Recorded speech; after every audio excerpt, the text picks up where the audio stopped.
सारखं बघतच राहावं अशी आहे माझी झाडं बाल्कनीतली. तर गुड मॉर्निंग सगळ्यांना. तर सकाळी-सकाळी न उठले तर झाडांमध्ये बघा भरपूर फुलं लागलेले होते आणि विठ्ठलाची ही फ्रेम आहे ना, मला त्याला बघितल्याशिवाय बिलकुल करमत नाही. त्यानंतर जास्वंदाला सुद्धा खूप सुंदर फुल लागलेलं होतं. कुंदासुद्धा बहरलेला होता.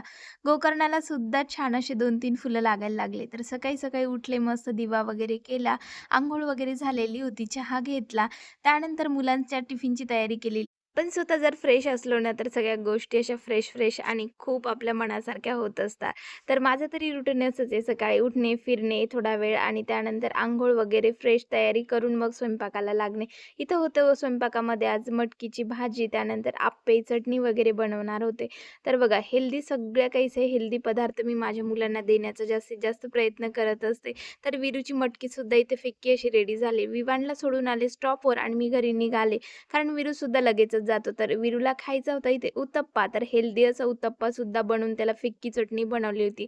आज होता सॅलड डे, त्याच्यासाठी सॅलडसुद्धा बनवून घेतलं. फ्रूट सॅलड बनवलं. त्यानंतर आहोचं बघा टिफिनसुद्धा रेडी होता आणि माझीसुद्धा ही कामं सुरू होते. तर कसा वाटला तुम्हाला मिनी ब्लॉग? नक्कीच चॅनलला सबस्क्राईब करायला विसरू विसरू नका आणि अशीच नवनवीन व्हिडिओ माझ्या चॅनलवर बघत राहा. तोपर्यंत बाय.